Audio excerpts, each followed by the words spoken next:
un podcast de Cooperativa.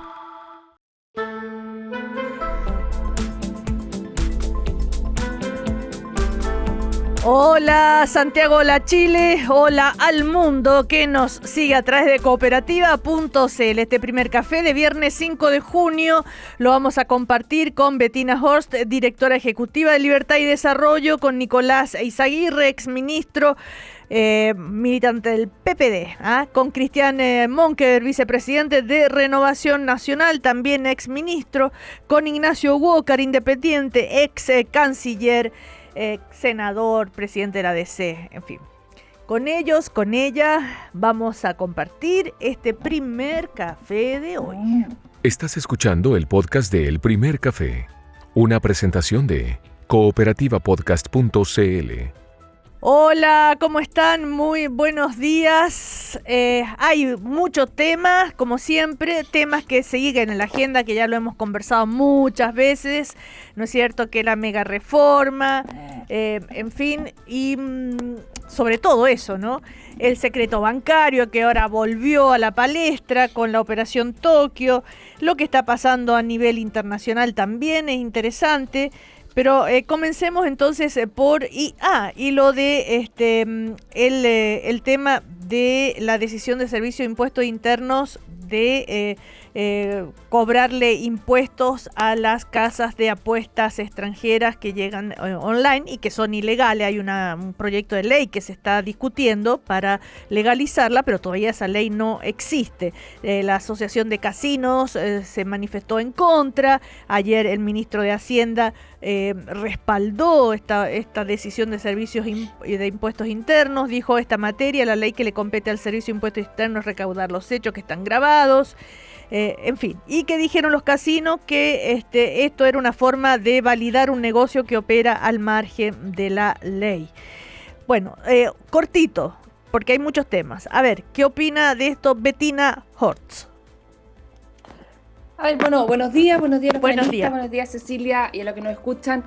Efectivamente es una situación que ha llamado la atención, ¿no es cierto? Que una actividad que se está discutiendo su legalización desde un servicio como impuesto interno se asuma que es legal y se comience a aplicar impuestos. Yo creo que hay que reactivar la discusión en el Congreso, hay que efectivamente ponerse de acuerdo si se quiere legalizar o no las apuestas en línea, ante la realidad que es evidente. Con los avances de la tecnología, antes, hace varias décadas atrás, era mucho más fácil decir esto es legal, esto es ilegal, era más fácil perseguir esas actividades ilícitas. Hoy día es mucho más complejo porque son servidores que están ubicados en partes remotas del mundo. Entonces, la discusión no solo es respecto si uno cree que debiera ser o no ilegal, sino que también si efectivamente el Estado o los estados del mundo tienen la capacidad de poder bajar esos servidores y poder atacar esa... Pero ¿estás de acuerdo, no, que se le cobre impuestos aunque no esté todavía la ley y no esté regularizada?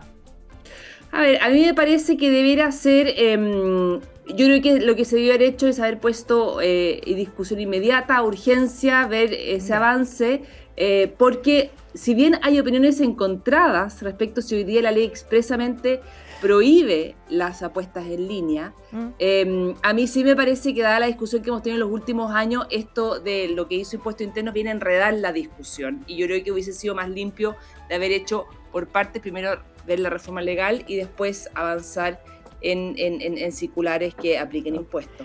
En todo caso, el ministro dijo, no hay regulación encubierta, las cosas son como son y las leyes son las que están escritas, ¿no es cierto? Recordó todo esto que está diciendo Bettina, pero dijo que está bien lo que hace Impuestos Internos, porque hay que cobrarle los impuestos, y que había dicho Impuestos Internos, bueno, hay que cobrarles mientras se hace la ley, no importa, pero es un hecho y ante los hechos hay que cobrar. O sea, el tema hoy no es la ley, sino si están de acuerdo o no con la decisión de impuestos internos. Nicolás Eizaguirre. Bueno, estamos bien falto de fondo. Aprovecho de saludar a todos mis contertulios y contertulias del público. Gente. Mira, yo no soy experto legal y me gustaría más escuchar a Ignacio y Cristian sobre si debe o no legalizarse la apuesta en línea. Pero esa es otra cosa, claro. Déjame, es cortito lo que voy a decir, Cecilia. Es otra cosa, como tú muy bien dices, pero no tengo una posición porque no he escuchado los argumentos en pro y en contra. Ahora, independientemente de su estatus legal, o sea, si se puede o no puede cobrar impuestos independientemente de su estatus legal, también es un tema de abogados que no conozco bien. Okay. Me encantaría que se pudiera, pero no esperaría la opinión de expertos. Ya.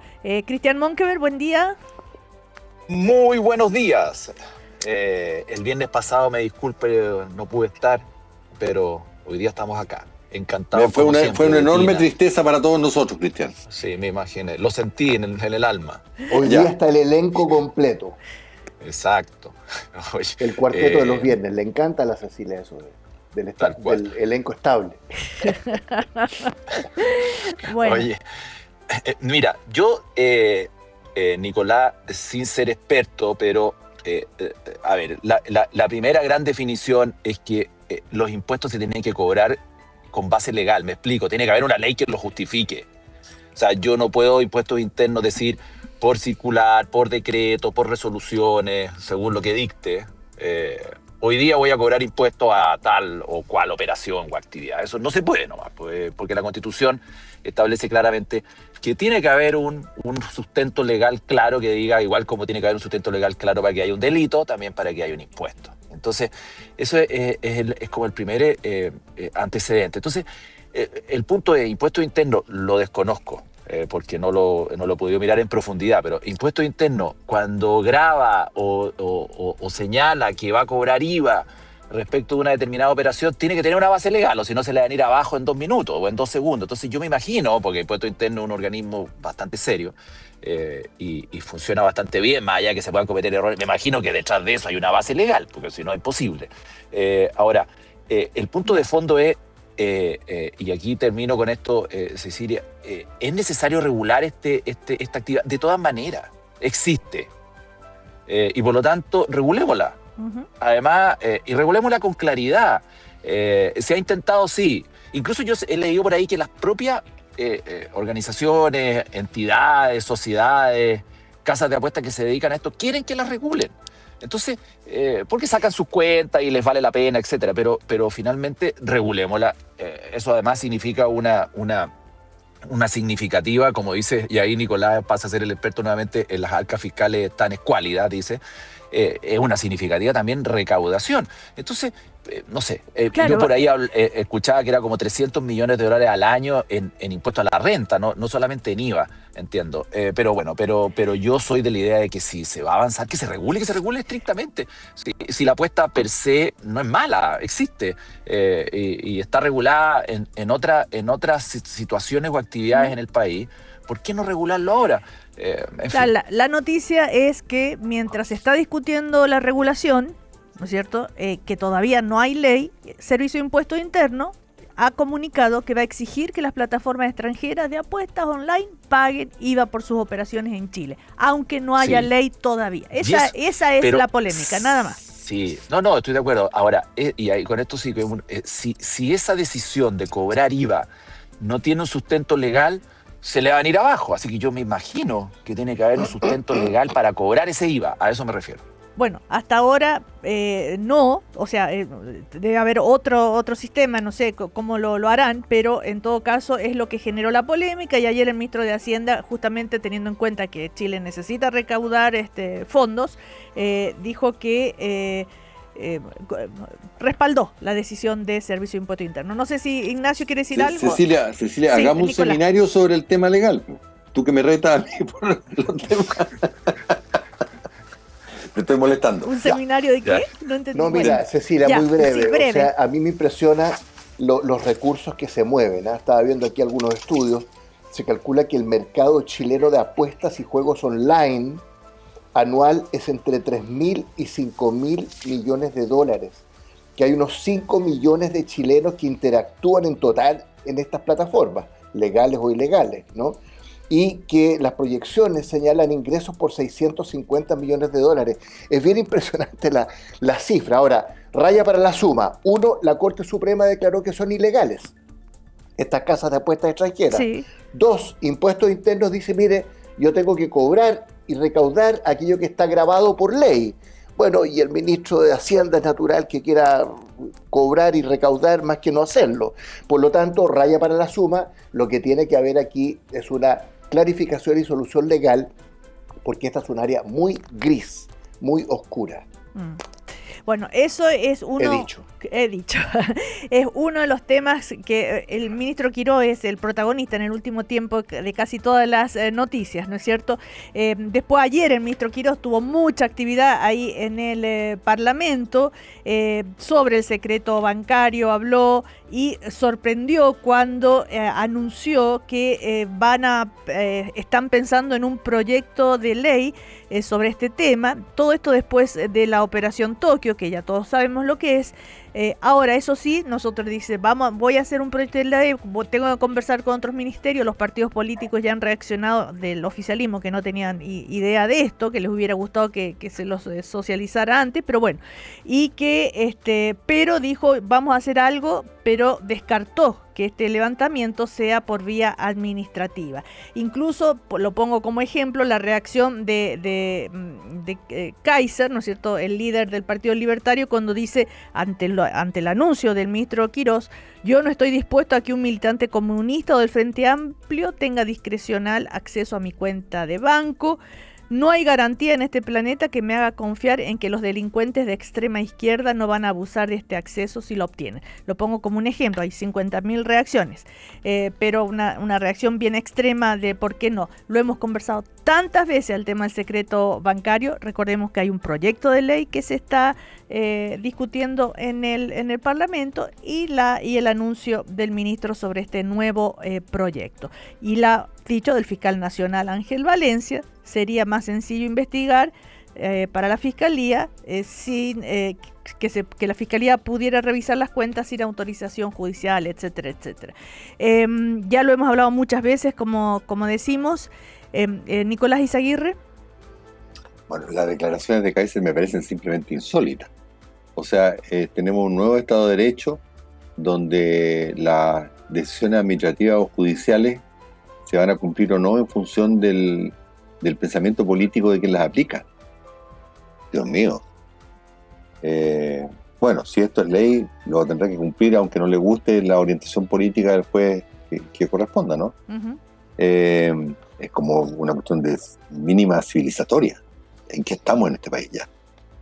Ahora, mira, yo leía la otra vez sobre este tema del avance de la criminalidad, la delincuencia, y lo que es notorio es que esto en Latinoamérica es donde más ha impactado en los últimos tiempos, donde que es el continente donde hay más delincuencia hoy del mundo completo, del mundo mundial, como decía Genaro Orega, y a quien aprovecho para darle un saludo. Y en particular, nosotros no somos el peor caso, pero mal de mucho consuelo de tonto, pero sí ha subido bastante la criminalidad en Chile. Y lo que decían estos análisis es que una de nuestras fortalezas puede ser parte de nuestras debilidades. Nosotros tenemos una red de comercio internacional y de finanzas internacionales, de conexiones financieras enormes. Entonces este país es un país que está mucho más conectado, wired, como dirían los gringos, en lo comercial y en lo financiero. Entonces, por tanto, somos un botín muy preferido por el crimen organizado. Uh-huh. Y vuelvo a decir, dentro de los países OCDE, nosotros y Suiza somos los únicos que no tenemos prohibición de, digamos, levantado el secreto bancario, porque es fundamental para perseguir el dinero, el narcotráfico, la elusión tributaria. Entonces no podemos ser modernos a medias. Si vamos a ser modernos, seamos modernos en todo. Uh-huh. Recordemos, como decíamos, que está en el Senado este proyecto de ley sobre secreto bancario, que ayer no terminó de votarse porque fue 2 veces empate, así que quedó para la próxima semana. Y aunque se apruebe, no será ley mientras haya instancias o herramientas legislativas pendientes, dijeron. De hecho, el presidente de la República puede recurrir en última instancia a un veto si es que se aprobara esta ley. Ahora, recordar que el secreto se levanta en una investigación penal ante el juez de garantía, no el juez tributario, actualmente lo digo. A ver, ¿se ha cambiado en algo el escenario como para cambiar un poco las opiniones de ustedes sobre el tema? Betina. A ver, algunas precisiones a lo que se ha dicho. En Chile se puede levantar el secreto bancario. Cuando se dice es que no se puede levantar, eso es mentira y se ha sostenido en reiteradas ocasiones y eso no es así, se puede en la medida que se cuente con la orden de un juez de garantía, como tú bien planteaste, Cecilia. Recordemos que en los últimos casi 10 años, la UAF ha pedido 64 oportunidades levantar el secreto bancario en el marco de una investigación a los jueces de garantía y se los ha entregado en el 100% de los casos en los máximos 3 días de plazo que para eso contempla la ley. Es decir, hoy día no hay una obstaculización para acceder a las cuentas financieras cuando la UAF así lo solicita.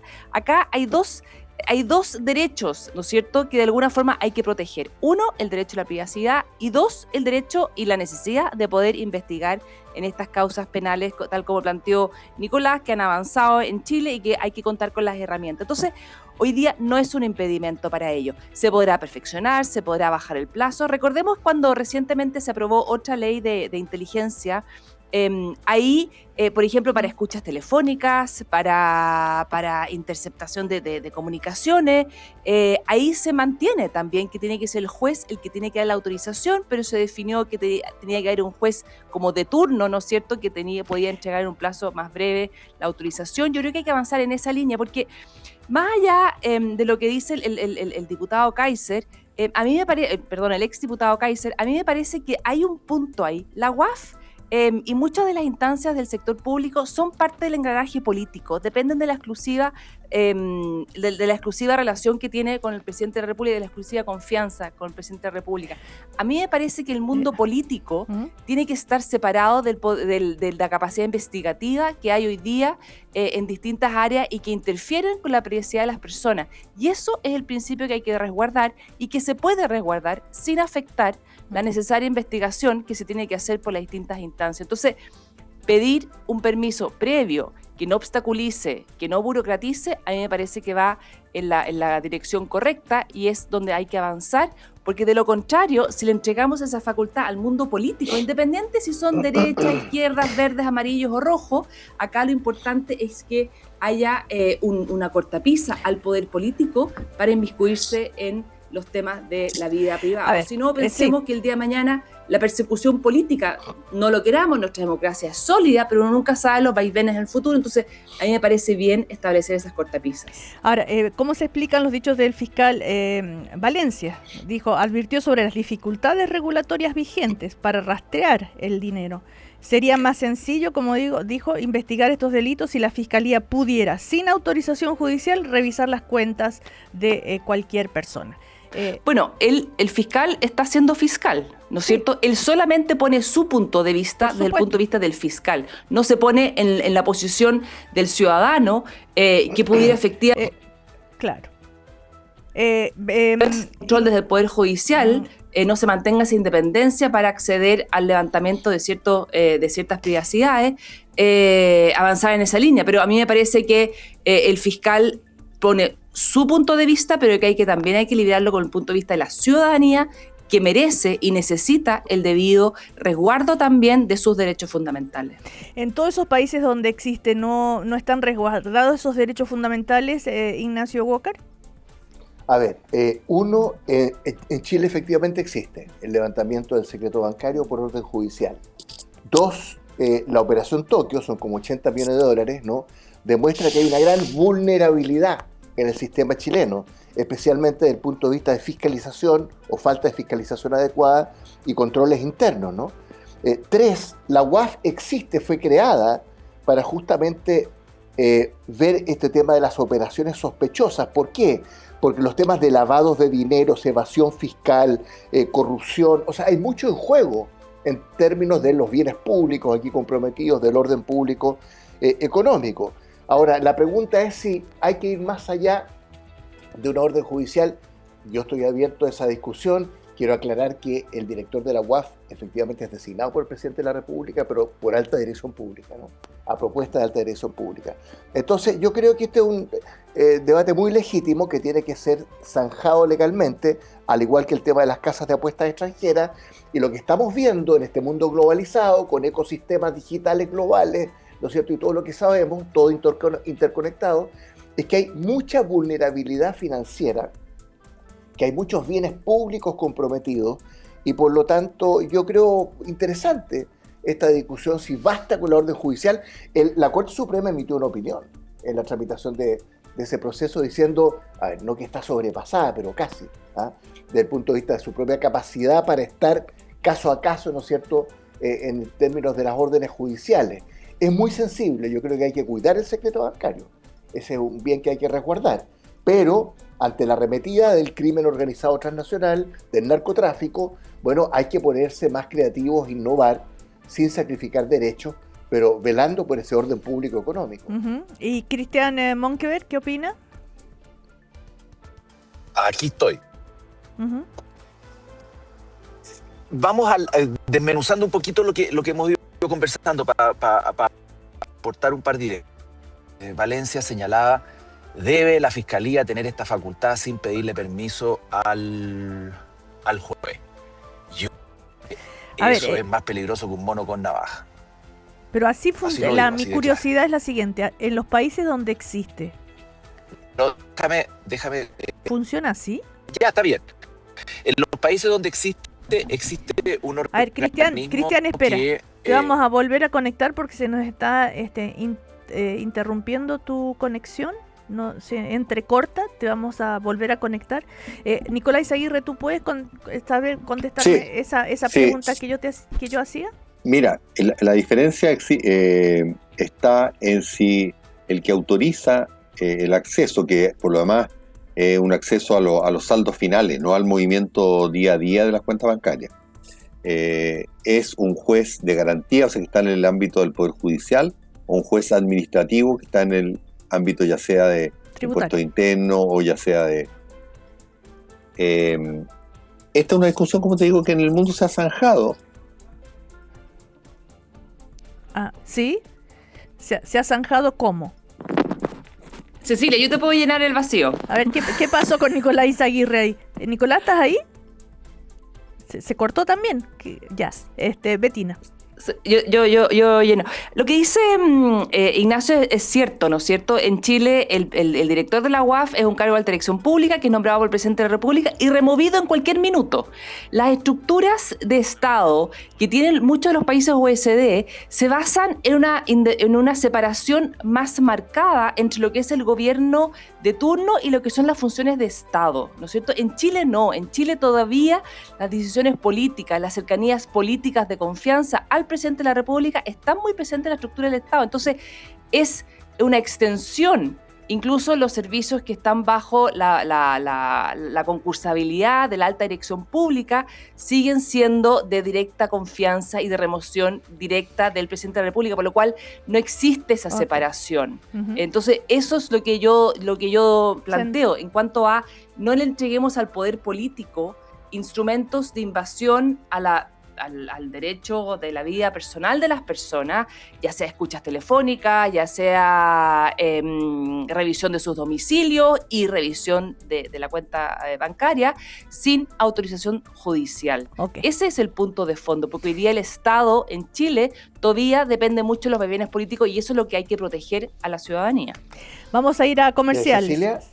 Sí, Ignacio. No, pero mira, Estados Unidos, que es un país muy riguroso en esta materia, imagínense, el secreto bancario, las órdenes judiciales es una de 4 vías para indagar, ¿no es cierto?, este secreto bancario. Están también las facultades del IRS, que es el Servicio de Impuestos Internos de Estados Unidos, hay agencias federales que tienen también tuición en esta materia, y el Bank Secrecy Act, la ley sobre el secreto bancario, también tiene facultades en materias de lavado de dinero. O sea, hay que ver lo que está pasando en Estados Unidos, en Europa, en Japón, tratar de copiar las mejores experiencias y prácticas, ¿no?, que existen en esta materia. No vamos a inventar la rueda, hay otros países que están bastante más adelantados.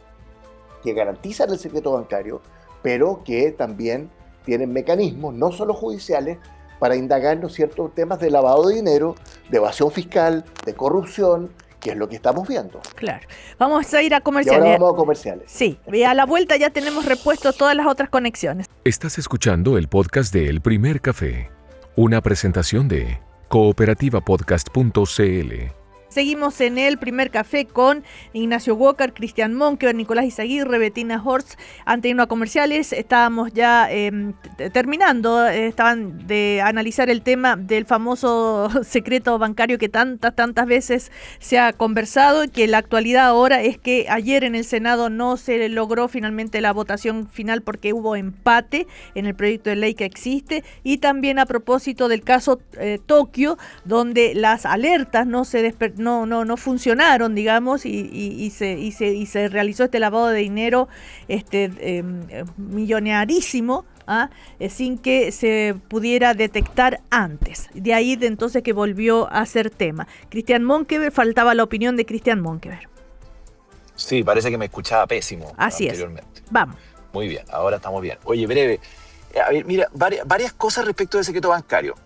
El secreto bancario, como conversábamos, Cecilia, me preguntabas tú, que yo lo escuchaba perfectamente, evidentemente hay muchos países que lo tienen, y no por eso son más o menos persecutores del crimen organizado, etc. Nosotros cuando ingresamos a la OSD el año 2009, siendo Andrés Velasco ministro de Hacienda, tenía una serie de requerimientos que nos pedía la OCDE, ¿no es cierto?, para poder ingresar. Y uno de ellos era, por ejemplo, las sanciones a las personas jurídicas que puedan cometer delitos, esta creación de la unidad de análisis financiero, en fin, una serie de cosas que determinaran la trazabilidad del dinero, el origen y un largo etcétera de cosas. Entonces, y el secreto bancario también se flexibilizó ya en parte en ese minuto y ha funcionado de bastante mejor manera. Ahora, en concreto, el fiscal Valencia decía, mire, yo quiero que me den la facultad, más allá de que el fiscal nunca ha tenido demoras en la entrega de la facultad por parte de un juez. Yo creo que eso es peligrosísimo. Peligrosísimo entregárselo a la fiscalía por la experiencia de filtraciones y entrega de información permanente y por los llamados que él mismo hace a su gente a que deje de filtrar o deje de entregar información. Entonces, y eso es un tema que yo quiero dejarlo bien planteado. Eso significa que tiene que radicar esta facultad solamente en el juez. A lo mejor se puede buscar un camino intermedio, pero yo sugeriría, y así lo digo públicamente, que no sea la fiscalía. Podrá ser un organismo distinto, con una autorización inicial de un juez, podrá ser la UAF, podrá ser el Servicio de Impuestos. Mire, el Servicio de Impuestos Internos nunca ha filtrado una declaración de impuestos. Nunca se ha sabido qué ocurre con una declaración de impuestos de cualquier persona, importante, menos importante, más pública, menos pública. Con la fiscalía sí se sabe. Entonces, penas del infierno para el que filtre y da a conocer esa información de todas maneras. Mayores facultades para poder mirar esa cuenta corriente y buscar el origen del dinero y ver qué está pasando de todas maneras. Entregarle esa facultad a un órgano distinto, que sea el juez, un órgano no político, más bien técnico, especializado, con penas duras como las tiene el ejecutivo de una cuenta corriente en un banco, si es que entrega esa información, porque también la tiene esa información. Pero no se sabe, no se filtra, por algo pasa. Entonces, ojo con lo que se hace, porque hay una reserva, una privacidad de las personas. Entonces, hay que cuidar esa reserva y esa privacidad, y eso tiene que conversar con la investigación eficiente y efectiva. Entonces, yo dejo planteado ese punto. Si se va a avanzar, me parece bien, que se busque bien los mecanismos y las personas adecuadas. Recordemos que en el Senado el proyecto existe y ayer estuvo a un voto de ser aprobado. ¿Qué dice el cambio en la nueva ley? Que la norma que habilita la unidad de análisis financieros de Hacienda puede requerir información a los bancos con el fin de detectar financiamiento delictual. Ese es el detalle que tiene que ver con esto y que está dentro de esta ley de inteligencia. Nicolás, tú querías decir algo también y cerramos el tema. No, es que quería, tú me diste la palabra en el te hice una pregunta anterior. Yo me mandé un discurso apasionado y después me di cuenta que se había cortado la comunicación. Así que hice el loco de la forma más impresionante. Yo te decía que, mira, si en todos los países, salvo Suiza, se puede definir esta cosa en sede administrativa y no solo en sede judicial, es porque es posible tener una fórmula. y yo me hago uno con lo que decía Cristian, busquemos una solución, porque es evidente que si todo tiene que ser en sede judicial, donde, by the way, por Dios que se filtran hartas cosas también, no solo se filtran del Ministerio Público, podamos tener una cosa más expedita, bienvenido sea, porque este es un problema grave, entonces esa sacralización de ciertos valores, como el secreto del personal, pero olvidar los bienes públicos y la evasión de impuestos y la delincuencia, busquemos puntos intermedios. Bueno, a pesar de esta ley que, como dije, quedó a un voto de ser aprobada y que se va a volver a votar en la próxima semana, es tal el impacto de la Operación Tokio que generó que el ministro de Hacienda anunciara un proyecto que va a presentar sobre este tema. Vamos a ver, no se conoce todavía los detalles, vamos a ver de qué se trata, así que va a seguir siendo tema. Si nos salimos un poquito de Chile, en varios medios internacionales ha sido publicado los dichos del expresidente Gabriel Boric durante su participación en uno de los paneles de conversación de festival en Gales, donde habló nuevamente de Donald Trump. Dijo: creo que Trump ha dinamitado el orden mundial después de la Segunda Guerra Mundial, e hizo toda una reflexión sobre el nuevo orden mundial, de que hay que crear un nuevo orden mundial y que ¿no es cierto? Le habló de la OMC, que ya no funciona, que Estados Unidos la mató con el proteccionismo, y también le hizo un llamado a los partidos de izquierda que deben ser menos apocalípticos y traer algo de esperanza a la gente, y no cometer el error de decir que los que votaron por Trump, los que votaron Brexit, quienes votaron por Milei o por la derecha en Chile son tontos. No son gente tonta. No puedes decir que la mitad de un país es gente tonta, en fin, y nunca volverás a ser mayoría con eso. Así que hay que cambiar nuestras mentes al respecto. Toda una serie de reflexiones. A ver, Ignacio Walker, sobre este tema que es interesante, si salimos un poco de los temas del día a día acá de Chile. Bueno, muy noticioso, periodísticamente muy interesante las declaraciones del expresidente Boric en Gales. A ver, ¿cuál es el bottom line, la línea gruesa de todo lo que él dijo y quiso decir? Creo yo que tú hacías un buen resumen. ¿Qué está pasando en el mundo hoy día en una frase? Estamos pasando de una sociedad con reglas a una sociedad sin reglas.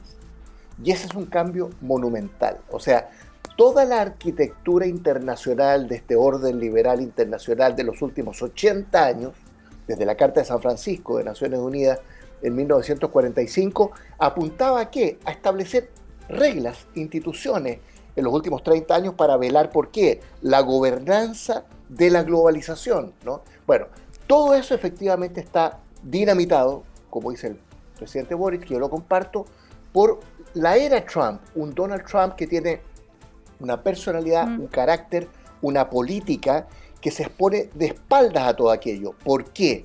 Porque Trump considera, y Víctor Orbán consideraba, ya por supuesto perdió, ¿no es cierto?, en Hungría, pero hay muchas sucursales en Europa y en América Latina, que el liberalismo, la democracia liberal, el derecho internacional, Naciones Unidas, son una señal de debilidad, y que la política internacional es la política de las grandes potencias. Entonces, estamos pasando no solo una transición. Mark Carney, el primer ministro de Canadá, que es muy interesante, habla de una ruptura con el orden internacional de los últimos 80 años. Y esto tiene la huella digital, tiene la impronta de Donald Trump, porque él tiene otra agenda, ¿no? Que la agenda es justamente que sean las grandes potencias, ¿no?, las que definan la política internacional. Sí. Perdón que te interrumpa, pero cuando se dice que este orden mundial que existía nace, ¿no es cierto?, en 1945, ¿verdad? Y si se trata de un nuevo orden mundial, el que hay que crear, que no hay que ser nostálgico sobre ese orden mundial, pero sí crear uno nuevo. ¿Eso es posible? ¿Cómo lo ves? Pero mira, este tema del nuevo orden internacional lleva 30 años. Sí. Antes se hablaba del nuevo orden económico internacional, ahora el nuevo orden político internacional. Efectivamente el mundo ha cambiado, pero no tanto. O sea, ¿cuál es la razón de ser de Naciones Unidas y la Carta de San Francisco del año 45? La condena del uso de la fuerza. Para eso nace Naciones Unidas. Ese es un tema que está plenamente vigente. Pensemos en Ucrania, en Gaza, para qué decir la guerra en Irán, ¿no? O sea, los temas de paz y seguridad que son el ADN de ese sistema de Naciones Unidas, del multilateralismo, están vigentes. Después se incorporó un segundo tema, el desarrollo sostenible, ¿no? En los últimos 30, 40 años en Naciones Unidas, tema absolutamente vigente, ¿eh?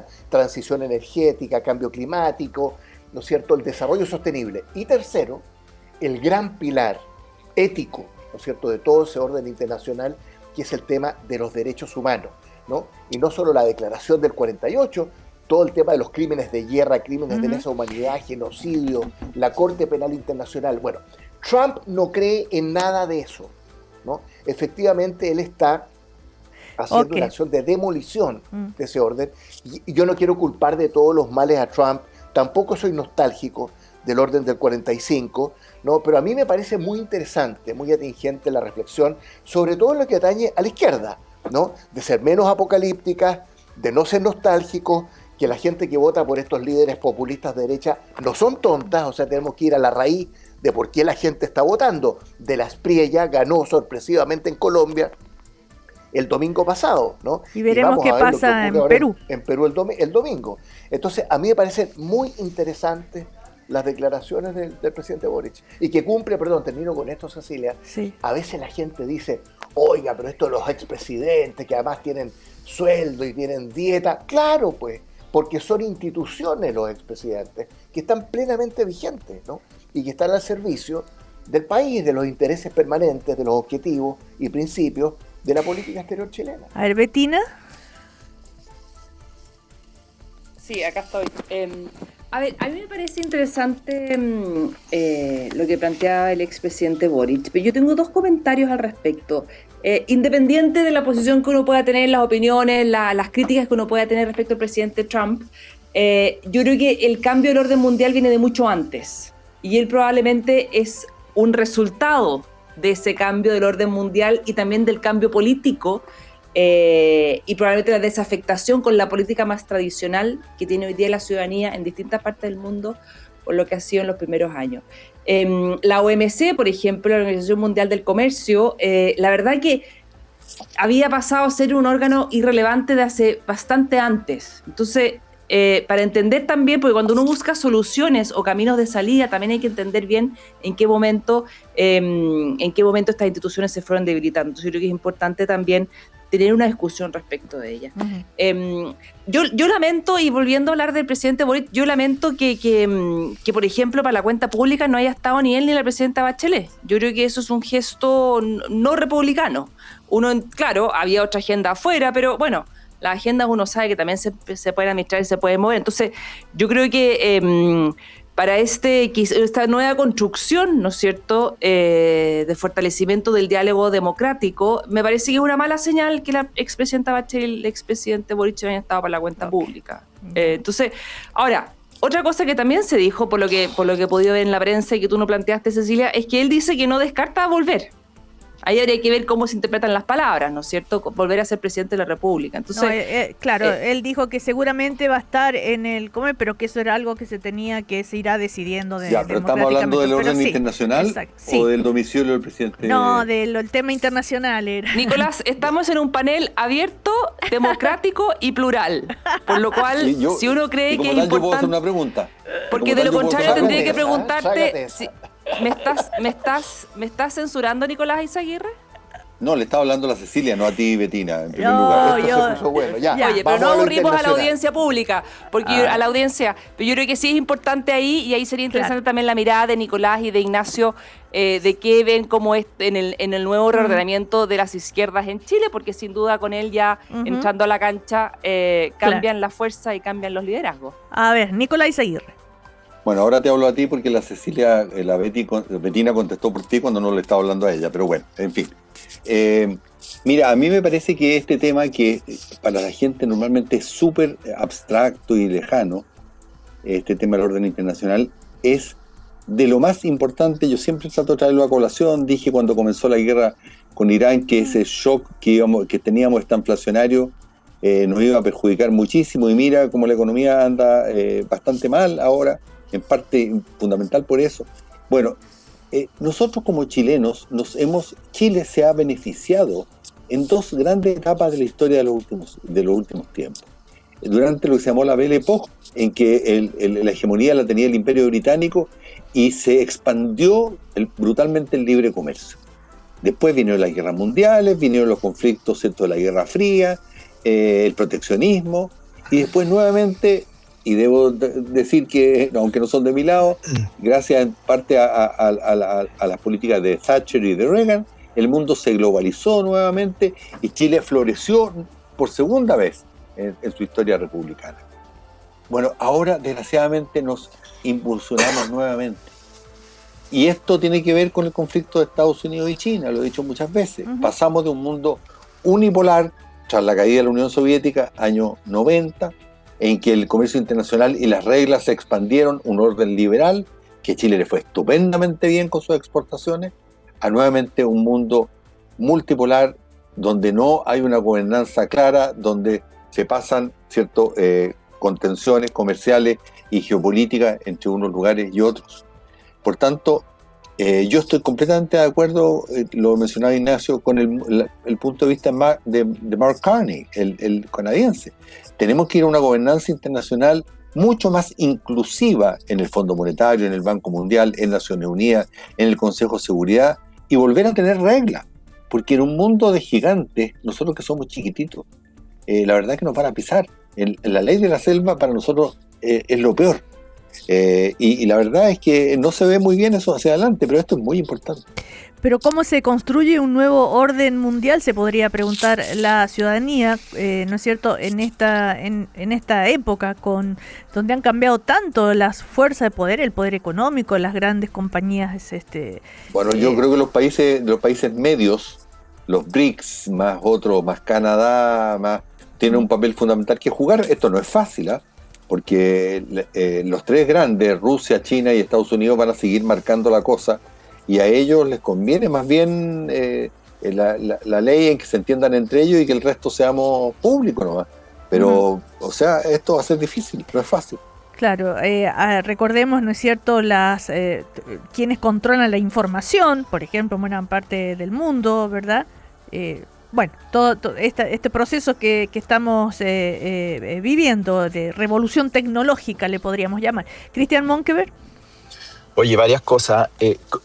Hay un punto que plantea Nicolás al final, que los países de ingresos medios, o países medios, por así decirlo, y que en Canadá viene un impulso en esa línea de una mayor organización y trabajo conjunto para generar ciertas reglas, no sé si un nuevo orden mundial, pero ciertas reglas que impidan muchas veces una suerte de matonaje, que un país chiquitito como el nuestro poco puede hacer. Pues, sin ir más lejos, estaba leyendo hace unos días prensa, hoy día o ayer, donde Chile nuevamente se ve amenazado por un nuevo arancel, producto de que habría una conclusión de un funcionario norteamericano que señala que nosotros promovemos el trabajo forzado y, en fin, 10% más de arancel a toda la producción chilena. Ahí tiene un ejemplo. Entonces, eso, claro, 12,5 sería para Chile. Claro, eso ya, y más los otros que se había sumado. Bueno, en fin, yo creo que es un tema, pero claro, nuestro país es chiquitito y por lo tanto se hace difícil, y ahí la asociatividad es lo más recomendable. Ahora, sin perjuicio de eso,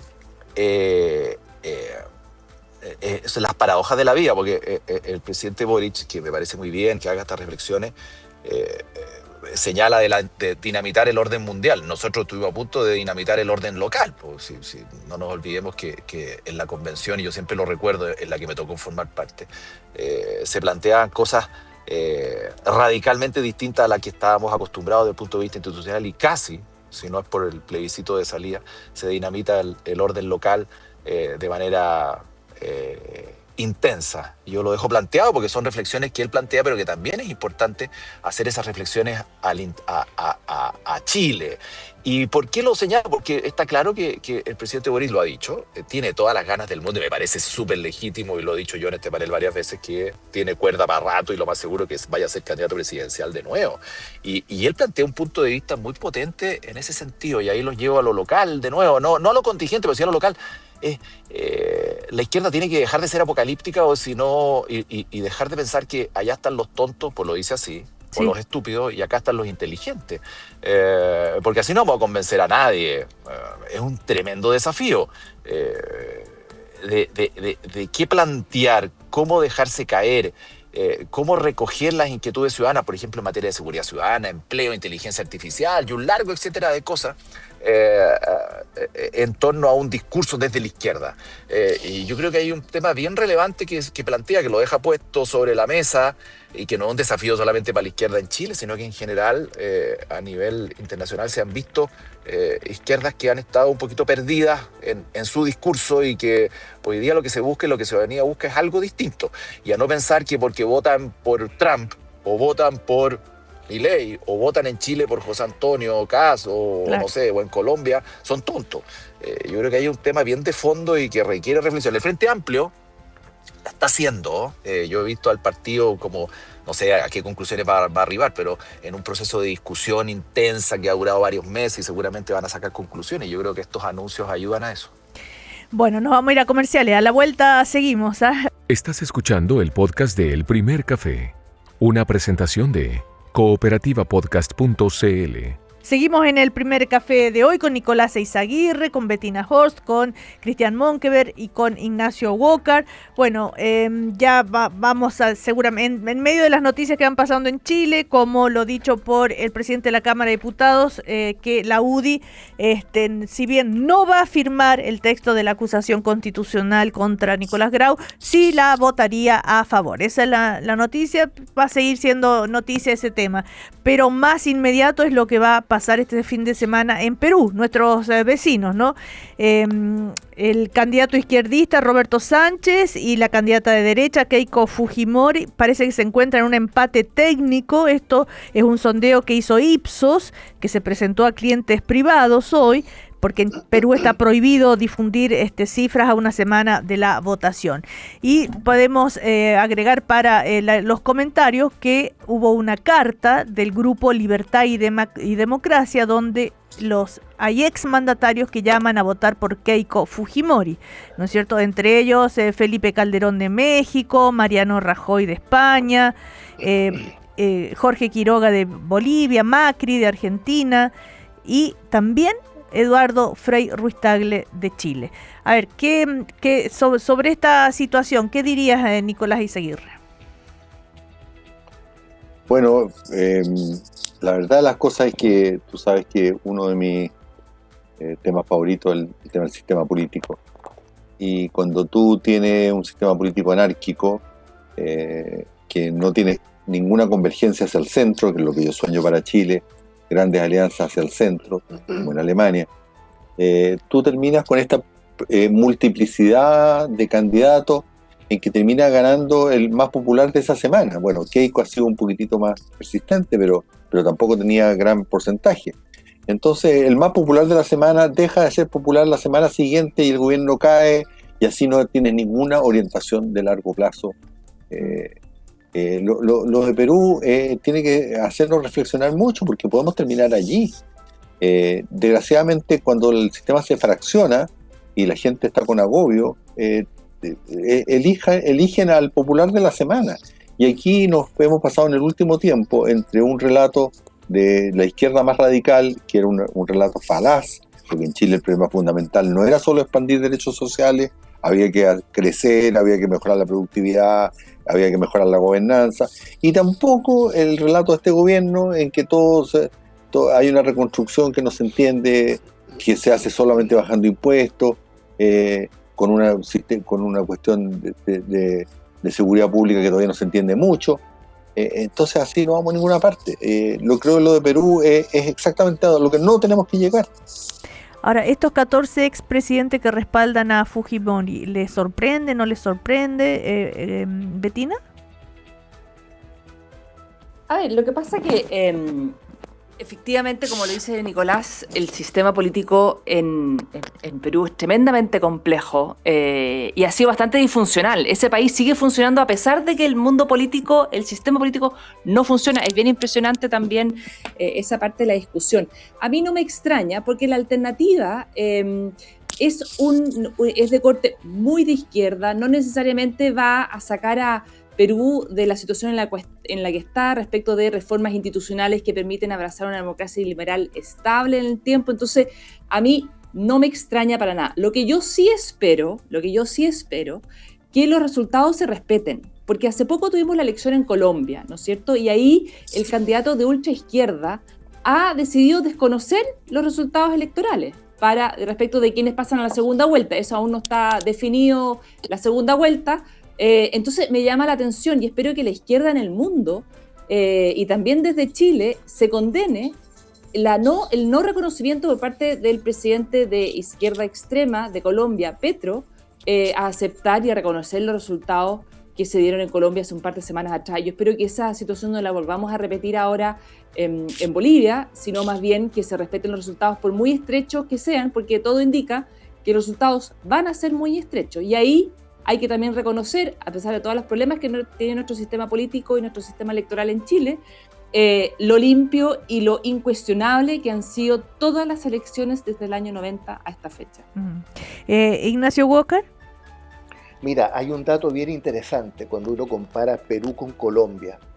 En la elección de Colombia, que fue muy polarizada, los dos candidatos de la Espriella, el candidato de la derecha, ¿no? Iván Cepeda, el candidato de la izquierda, en primera vuelta, suman 84% de los votos.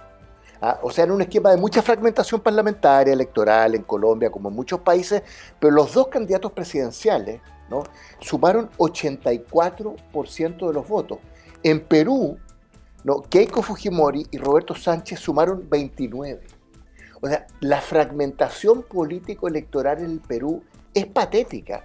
Keiko Fujimori ganó con 17% en primera vuelta, ¿no?, y 12% Roberto Sánchez. Entonces, hay un problema de representación, ¿no?, en un escenario de polarización y de fragmentación que es muy impresionante. Entonces, Keiko Fujimori, hija de Alberto Fujimori, representa el fujimorismo, ¿no? Roberto Sánchez, vinculado a Pedro Castillo, los candidatos del sombrero blanco, ¿no es cierto?, son la izquierda dura, y en realidad, qué bueno puede surgir el próximo domingo de esta confrontación. Y además, como decía Betina bien, hay muchas impugnaciones. La elección en Perú tomó más de un mes y medio conocer el resultado, ¿ah? Y el caso, ¿no es cierto?, de Colombia, efectivamente el presidente Petro, yo creo de forma bastante irresponsable, impugnó el resultado electoral. Iván Cepeda después trató de morigerar sus palabras. Entonces, lo que estamos viviendo, ¿para qué decir Bolivia?, ¿no es cierto?, la vieja historia, la Central Obrera Boliviana, Evo Morales, los cocaleros, pidiendo elecciones en 90 días. Pero si Rodrigo Paz acaba de ser elegido democráticamente, con todas las formalidades del caso. Entonces, la región nuestra, en América del Sur, en Honduras, ¿no es cierto?, con Asfura ocurrió lo mismo. Hay una suerte de germen permanente de ingobernabilidad en un cuadro de crimen y corrupción, ¿no?, y de gran fragmentación. Yo no quiero pintar una película apocalíptica, porque hay, por supuesto, siempre señales que son alentadoras. Y por supuesto, claro, en Chile estamos a veces mal acostumbrados a que los resultados electorales se conocen a las 9 de la noche y nadie impugna nada, porque el sistema funciona con un CERVEL que tiene autonomía constitucional y que es algo que realmente tenemos que cuidar y enorgullecernos. Entonces, yo veo...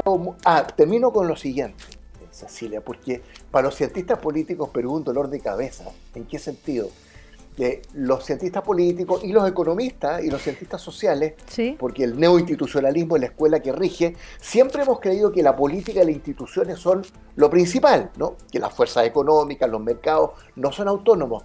Bueno, el Perú es la excepción. ¿Por qué? Porque a pesar de que ha habido 8 presidentes en 10 años, ha habido un solo presidente del Banco Central, Julio Valerde, durante 20 años, una política económica de continuidad durante 20 años. ¿Y que les va bien? Seguir? Bueno, en lo económico, sí, pero ¿eso es sostenible? ¿Les irá a servir escenario, ¿no es cierto?, de continuidad en la política económica, cuando realmente en la política estamos llegando a un nivel de ingobernabilidad muy grande? Es la pregunta que dejo planteada. Me da 10 segundos para decir algo. 10 segundos. Nicolás Izaguirre, sí. Que esto yo creo que vamos a estar los 4 de acuerdo. Este tema de que la economía anda no obstante la política, eso te funciona durante un tiempo. Perú tiene $15.000 per cápita, nosotros tenemos $30.000 per cápita. O sea, a nuestro nivel, si la política no anda bien, la economía tampoco anda bien. Ok, Cristian Monkever. Oye, sí, es que estaba escuchando atentamente y coincido, y tiene razón Nicolás. Llega un minuto en que el sistema político, y esa es su gran bandera, Ignacio Briones también lo había planteado en un par de veces, eso lo he escuchado, es clave que el sistema político funcione y funcione bien y sea eficiente y dé respuestas, no digo todas las que uno quisiera, para lograr un buen funcionamiento del país. Ahora, vamos a Perú, rápidamente. Y la carta no me sorprende porque cuando yo empiezo a buscar, y había leído, pero ahora mientras estábamos conversando y escuchándonos, estaba googleando y mirando qué ha dicho el candidato Sánchez, aunque dice que se ha moderado un poquito. Entonces, por ejemplo, ya su planteamiento es una nueva constitución para Perú, cambiar el modelo de Estado, donde haya un rol más activo del Estado en la economía, una mayor intervención de los recursos estratégicos, en fin, una nueva constitución que avance a un nuevo sistema distinto al neoliberal que ha provocado grandes problemas en Perú y un largo etcétera, bla, bla, bla. Entonces, después dice que en la segunda vuelta se moderó, lógico, en la segunda vuelta todos se tienden a moderar, pero es receta conocida, y vuelvo a lo que decía el presidente Boric. Si seguimos, o la izquierda sigue transmitiendo más de lo mismo, y entender que cambiando la constitución, con eso tengo todo arreglado y ordenadito y resuelto, claramente no va por buen camino. Entonces, a la carta de los expresidentes y autoridades que la firmaron, toda la razón, pues a la luz de lo que estoy leyendo, ¿serán los peruanos los que van a resolver? ¿Será que hay con la mejor candidata? No tengo idea. Eso ya es una decisión de quienes votan en Perú, ¿no es cierto? Pero frente a lo que se señala por el candidato Sánchez y sus propuestas, sus planteamientos, yo no sé si sea la mejor receta, ¿eh? Bueno, pero afortunadamente los peruanos deciden. ¿Que como Fujimori sería el mal menor? Puede ser, también la figura de Keiko y de la familia ha sido bien controversial. Claro, entonces, pero en fin. Pero mostrando la diferencia con los chilenos, yo te digo, Cecilia, si yo fuera peruano, yo no votaría por Sánchez, siendo centroizquierda. Claro. No votaría por Sánchez. ¿Y votarías por Keiko? No sé, eso lo dijiste tú, pero los planteamientos de Sánchez no me convencen en lo absoluto. Ok. Bueno, vamos a ver qué pasa este fin de semana en Perú, porque es importante para Chile la situación en el país vecino, ¿verdad? Respecto, si volvemos a nuestro país, lo novedoso, o no sé si novedoso, pero sigue su curso la discusión sobre la mega reforma, unas palabras quizás a lo que el nuevo informe financiero que prevé un peor escenario con esta mega reforma, un peor escenario fiscal a partir del 27, perdón. El primer año no, el 2026 no, es menos deficitario de lo previsto, pero después ya va a ser más deficitario. Y señala que recién en 2035 alcanzará un saldo de ingresos fiscales positivo, aunque menos al anticipado previamente. Todavía los senadores, senadoras de oposición piden más información, que se complete esta información de informe financiero. ¿Qué dirían ustedes? ¿En qué va? ¿En qué situación estamos con esta mega reforma y cómo se están dando el tironeo, por decirlo de manera coloquial, entre quienes están de acuerdo y en desacuerdo? ¿Betina?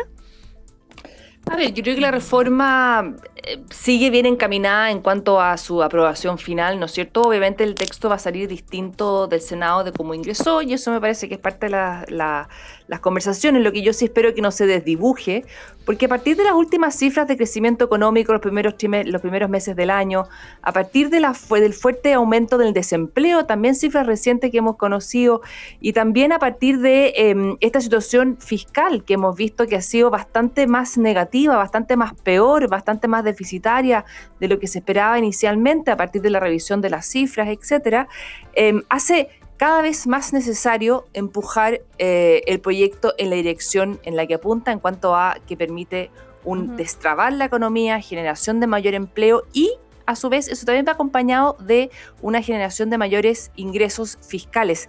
Si no se aprueba este proyecto, no solo seguimos metidos en el estancamiento económico, sino es que también la situación fiscal se hace cada vez más compleja. Si bien este proyecto en forma transitoria durante los primeros años genera una menor recaudación, pero en mediano a largo plazo, que es lo que nos importa, ver si tenemos una salida o no a la situación actual, si eso se revierte o no, y eso este proyecto plantea en cuanto a también en lo fiscal, recuperar una senda al mediano y largo plazo de equilibrio, cosa que hoy día, en la situación actual, si no hacemos nada, tampoco se vislumbra.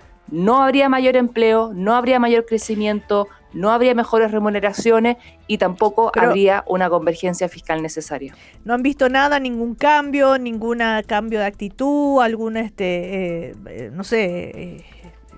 información que diga, bueno, se están acercando en esta posición o en aquella otra? Nicolás Aguirre. Bueno, a mí me encantaría que se produjera lo que dice Bettina, pero desgraciadamente yo no lo creo. Yo voy a volver a decir, yo apoyo en este proyecto todas las medidas que son pro inversión, o sea, la rebaja de impuestos de primera categoría y el destrabamiento de los trámites ambientales. Chile necesita más inversión, Chile necesita crecer más, pero hay un conjunto de otras medidas que son muy onerosas desde el punto de vista fiscal, que no contribuyen en nada al crecimiento, en nada, y que nos van a meter en un problema de deuda pública grande, como ya se está viendo, porque el ministro pidió autorización para endeudarse más este año. Entonces yo le veo que esto va camino a lo que pasó con el primer gobierno de Trump: reducciones de impuestos sin que se acelere el crecimiento, incremento de la deuda pública. Desgraciadamente las medidas pro crecimiento son débiles. Yo las apoyo, las que son pro crecimiento, pero las otras no nos van a llevar ni cerca del 4%. Este año vamos a crecer con suerte entre 1 y 2%, y el problema fiscal va a ser cada vez más acuoso. O sea, desde que... ver, ¿me permites, Cecilia? Mira, sí, Ignacio Boca. La idea de legislar se va a aprobar, ¿no? Al parecer los votos están, los 26 votos, yo creo que ahí no está el tema.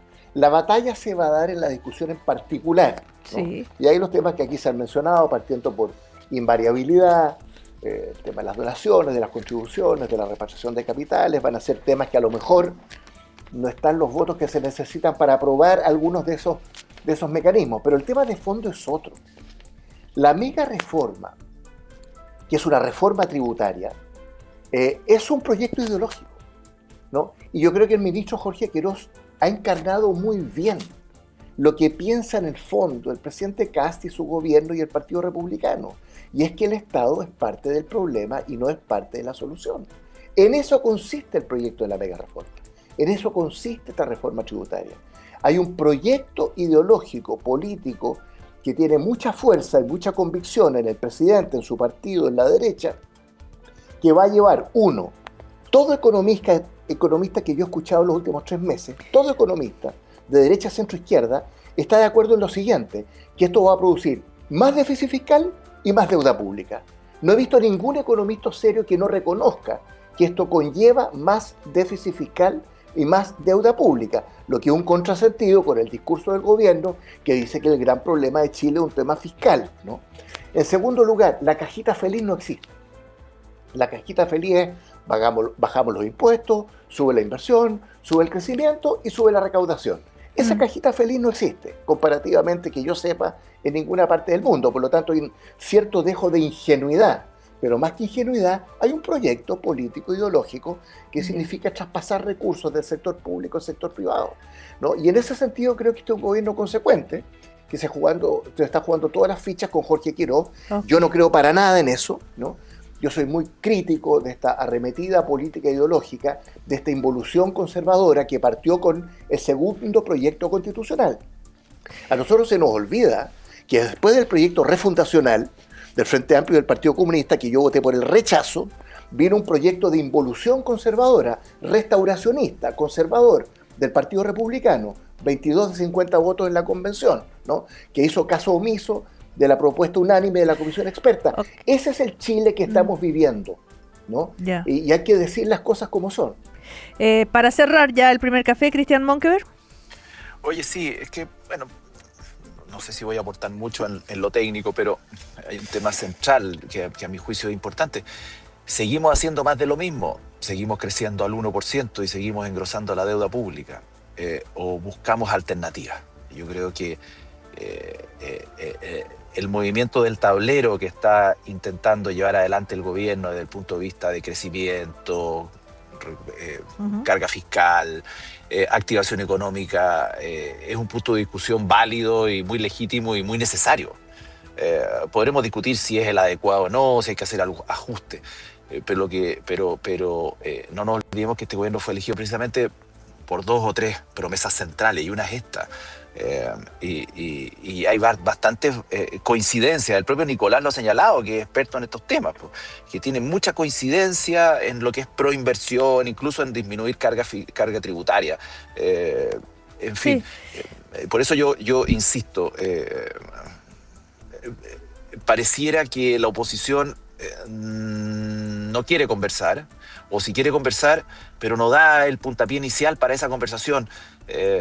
Yo creo que ahí hay algo que hay que profundizar más. No digo la oposición técnica, sino que yo digo ya en el Senado, los interlocutores, como porque a la pregunta tuya, Cecilia, inicial era, ¿se ve algo nuevo? Yo hasta el minuto en el panorama no veo nada nuevo. No veo nada nuevo y tampoco lo he escuchado entre los más cercanos que están en esta discusión intensa. No se ve nada nuevo más que dimes y diretes. Bueno. Gracias por contestar mi pregunta, Cristian Monker. ¿Puedo decir algo, Cecilia? Sí, una frase, sí, diga. Yo desgraciadamente sigo pesimista, trato de no serlo, pero yo creo que tal como el gobierno del presidente Boric inicialmente se equivocó medio a medio, creyendo que la solución de los problemas de estancamiento en Chile pasaban por expandir los derechos sociales. Eso no era el problema de Chile. Teníamos un problema de productividad, de inversión, etcétera, etcétera. Este gobierno también se equivoca medio a medio cuando dice que el problema de competitividad de Chile pasa por el tema tributario. Yo creo que el problema tributario existe, apoyo a parte de este paquete, pero es en solamente algunas medidas de este paquete, y el efecto sobre el crecimiento va a ser relativamente modesto. Entonces, ya a mí me preocupa que vamos a seguir en una dinámica de estancamiento y de endeudamiento, y que la polarización va a aumentar. Por eso yo siempre llamo aquí a mi amigo Cristian Monker, a todos los de derecha, que tengamos una vocación de buscar acuerdos, de buscar otras cosas también. La otra vez Betina hablaba del mercado laboral. El tema de las indemnizaciones es un tema que tenemos que discutir. El tema de las exportaciones es un tema que tenemos que discutir. ¿Por qué están estancadas? Entonces, no nos pasemos películas de que las cosas se van a solucionar con una mega reforma que apenas le pega un chanfle a la pelota del crecimiento, ni como tampoco otrora el tema de los derechos sociales no iba a sacar del estancamiento. Entonces estamos discutiendo mal. Bueno, con esa... Es lo que yo opino, modestamente, disculpa. No. Era la forma de cerrar. Totalmente en desacuerdo, Nicolás. Terminamos con suspiro. Sí, suspiro porque es muy desalentador lo que dice este. Día viernes. Ánimo y fuerza. Día viernes. Ánimo y fuerza, que viene el mundial. Sí, creo que por la ruta de los acuerdos estamos. Por la ruta de los acuerdos estamos. Pero no por la ruta del... Estamos por tomar una nueva ruta, Nicolás, y claramente tú fuiste parte de la antigua ruta, entonces entiendo que tengas hoy día esa diferencia con lo que se propone, pero está bien, se da para el próximo viernes. Yo no fui parte del gobierno anterior, Betina, discúlpame. Pero esto ya viene del gobierno anterior, pero también mucho más atrás. Queda para otro viernes. Antigua, ya. Chicos, que estén bien, pasen buen fin de semana. Igual, gracias Betina, Nicolás Aguirre, Cristian Monker, Ignacio Walker. Chao. Aquí termina el podcast de El Primer Café. Lo escuchas en vivo de lunes a viernes desde las 9 de la mañana y todos los días en cooperativapodcast.cl.